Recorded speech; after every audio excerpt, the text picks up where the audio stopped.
And if you did not know that, now you do. Now even more people know. Every time you say that, I just think of that song. And if you don't know, now you know. That's not a real song. If you don't know, now you know.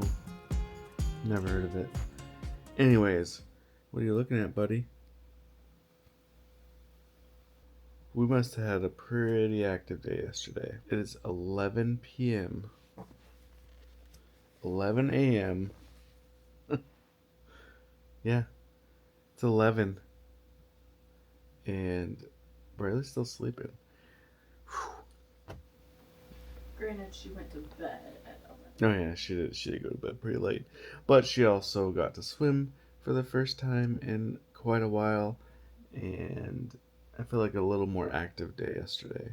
She doesn't have to wake up for any reason. She doesn't have school. We don't have to go anywhere today. Let her sleep. I was gonna say, you don't wake a sleeping Braylen. You don't wake a sleeping Braille. For kids that have sleep issues, you let them sleep unless you have to, you know? Yeah, if you didn't hear it, you don't wake a sleeping Braille. For kids specifically with sleep issues and stuff, like when they're sleeping, let them sleep because you don't know. Tomorrow, she might not be sleeping. But I do have to say though, over the years, sleep has been an up and down phase type thing. But ever since we got like the right mix of everything for her, it took a long time to get to where we're at. We went through like every strategy and we everything you could think of. We even did a sleep study to see if there's anything we could do for her sleep. We all know, well, I guess we don't all know, it's pretty common that autistic kids, not just kids, but autistic people have struggles with sleeping. It's well known. And if you did not know that, now you do. Now even more people know. Every time you say that, I just think of that song. And if you don't know, now you know. That's not a real song. If you don't know, now you know. Never heard of it. Anyways, if you don't know, now you know. A lot of suggestions for ideas and stuff they have come through these videos too. We've seen tons of people with things that have worked for them. Every kid's going to be different. What works for Braylee for sleep may not work for somebody else. And I also believe that it's not one single thing that makes sleep just work. It's a lot of different things combined. After years and years, we collected so much sleep data. We did the sleep study. We tried all kinds of different things. I remember early on when sleep was just not an option. I remember sitting in a rocking chair with Braylee when she was like 3 years old, and she's just screaming. One of the tougher nights when she was melting down all night. And then when she wasn't, she just wasn't sleeping.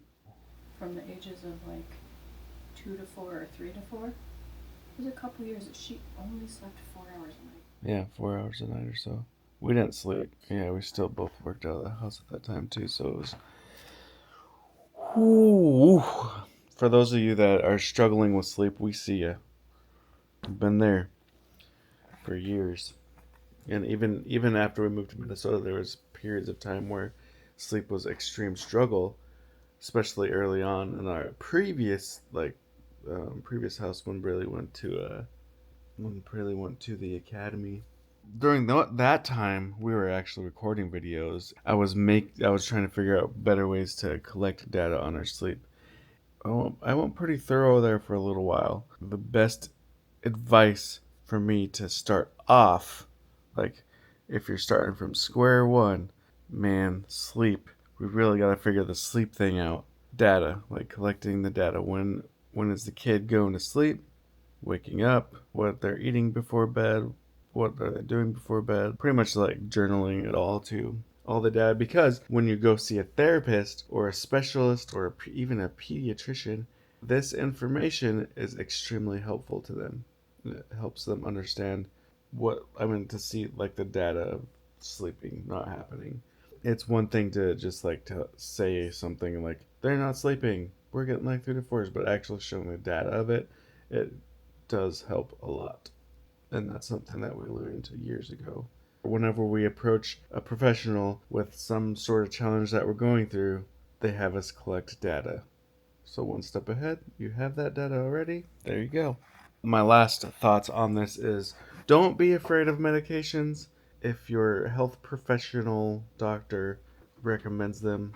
I mean, it's your ultimately your choice of what you're going to do, but in our specific story, medication has been a lifesaver for sleep because just a few years ago when we were really struggling with sleep, Braylee, more importantly, was really struggling with sleep, and it would affect her days as a whole.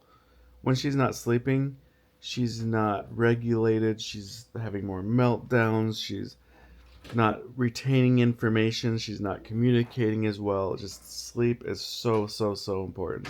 Finding the right mix of medications for her sleep has been a lifesaver. There's many factors of how why Braylee's thriving with like communication and with learning new things and stuff like that. Sleep is definitely one of those factors. Very rare meltdowns.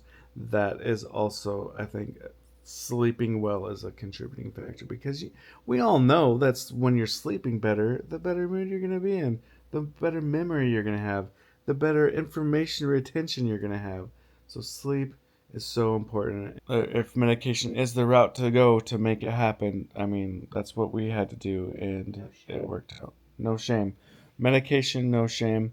And the most important thing is Braylee's quality of life. And before we figured out these medications for her sleep, her quality of life was not the best. That is for sure. That kind of translates to me and Stacy.